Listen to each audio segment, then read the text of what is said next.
तो तिली ਦੇ ਵਿੱਚ ਇਸ ਵਕਤ ਕੀ ਮਸਲੇ ਚੱਲ ਰਹੇ ਨੇ ਇਹ ਤੁਹਾਨੂੰ ਦੱਸਾਂਗੇ। ਇਸ ਫੀਲਡ ਨੂੰ ਥੋੜਾ ਜਿਹਾ ਵੇਖ ਸਕਦੇ ਜੇ ਤੁਸੀਂ, ਲਹਿਰਾਂ ਦੇ ਵਿੱਚ ਕੁਝ ਪੌਦੇ ਸੁੱਕ ਰਹੇ ਨੇ। ਸ਼ੁਰੂ ਦੇ ਵਿੱਚ ਅਗਰ ਨਜ਼ਰ ਆਵੇ ਤੇ ਤੁਹਾਨੂੰ ਪੌਦੇ ਸੁੱਕ ਰਹੇ ਨੇ, ਅੱਗੇ ਫਿਰ ਠੀਕ ਨੇ। ਟਿੱਬੀਆਂ ਦੇ ਵਿੱਚ ਲਹਿਰਾਂ ਦੇ ਵਿੱਚ ਪੌਦੇ ਸੁੱਕਣ ਦਾ ਮਸਲਾ, ਇਹ ਮਸਲਾ ਕਿਉਂ ਆ ਰਿਹਾ? ਇਹਨੂੰ ਅਸੀਂ ਮੂਲਾ ਕਹਿੰਦੇ ਆ। ਇਹਦੀ ਵਜ੍ਹਾ ਤੋਂ ਇਹਤਿਆਤੀ ਤੌਰ ਤੇ ਹੀ ਕੰਟਰੋਲ ਹੈ। ਬਾਰ-ਬਾਰ ਦੋਸਤ ਪੁੱਛਦੇ ਨੇ ਮਸਲਾ ਆ ਗਿਆ ਹੈ, ਆਇਆ ਕਿਵੇਂ ਹੈ ਕਿ ਜ਼ਿਆਦਾ ਦੋਸਤਾਂ ਨੇ ਪਾਣੀ ਲਾ ਦਿੱਤਾ ਖਾਦ ਵਾਲਾ। ਜਿੱਥੇ ਪਾਣੀ ਖਾਦ ਵਾਲਾ ਲੱਗ ਗਿਆ ਉੱਥੇ ਇਹ ਮੂਲਾ ਸ਼ੁਰੂ ਕਿਉਂ ਹੁੰਦਾ ਹੈ? ਅਗਰ ਬੀਜ ਦੇ ਵਿੱਚ ਜਾਂ ਜ਼ਮੀਨ ਦੇ ਵਿੱਚ ਉਹ ਜਰਾਸੀਮ ਮੌਜੂਦ ਹੋਵੇ ਤੇ ਪੌਦੇ ਸੁੱਕਣ ਦਾ ਮਸਲਾ ਆਉਂਦਾ ਹੈ।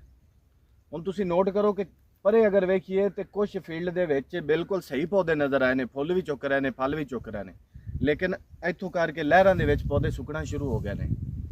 ਇਹਨਾਂ ਦੀ ਜੜ੍ਹਾਂ ਦਾ ਫਰਕ ਜਿਹੜਾ ਹੈ, ਜਿਹੜਾ ਸਹੀ ਪੌਦਾ ਹੈ ਔਰ ਜਿਹੜਾ ਸੁੱਕ ਰਿਹਾ ਪੌਦਾ, ਦੋਵਾਂ ਦੀ ਜੜ੍ਹਾਂ ਦਾ ਫਰਕ ਤੁਹਾਨੂੰ ਦੱਸੇਗਾ ਕਿ ਇਹਦੇ ਵਿੱਚ ਮਸਲਾ ਕੀ ਹੈ। ਜਿਹੜੀ ਜੜ੍ਹ ਦੇ ਉੱਤੇ ਹਲਕਾ ਜਿਹਾ ਪੀਲਾ ਬਰਾਊਨ ਕਲਰ ਦਾ ਸਪੌਟ ਆ ਗਿਆ, ਇਹਨੂੰ ਅਸੀਂ ਮੂਲਾ ਕਹਿੰਦੇ ਹਾਂ। ਜਰਾਸੀਮ ਆ ਚੁੱਕਿਆ ਹੈ, ਇਹਨੇ ਰੁਕਣਾ ਨਹੀਂ ਹੈਗਾ। ਇਹਦਾ ਕਿਸੇ ਕਿਸਮ ਦਾ 100% ਹੱਲ ਨਹੀਂ ਹੈਗਾ। ਸਿਰਫ ਤੁਸੀਂ ਇਹ ਕਰ ਸਕਦੇ ਜੇ ਕਿ ਥਾਇਓਫਨੇਟ ਦਾ ਸਪਰੇ, ਈਲੀਅਟ ਹੈ ਬਾਇਰ ਦੀ, ਉਹਦਾ ਸਪਰੇ, ਕਾਪਰ ਕਾਸੂਗਾਮਾਈਸਿਨ ਉਹਦਾ ਸਪਰੇ, ਇਹ 2-3 ਸਪਰੇ ਨੇ, ਲੇਕਿਨ 100% ਕੰਟਰੋਲ ਨਹੀਂ।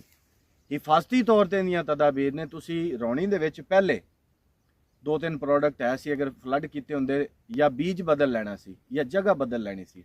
ਇਹ 2-4 ਚੀਜ਼ਾਂ ਇਹਦੀਆਂ ਇਹਤਿਆਤੀ ਤੌਰ ਤੇ ਹੁੰਦੀਆਂ ਨੇ। ਇੱਕ ਤੇ ਤੁਹਾਨੂੰ ਇਸ ਮਸਲੇ ਦੇ ਹਵਾਲੇ ਨਾਲ ਇਸ ਵਕਤ ਤਿਲੀ ਦੇ ਵਿੱਚ ਫੀਲਡ ਵਿੱਚ ਮੌਜੂਦ ਹੈ ਜੀ।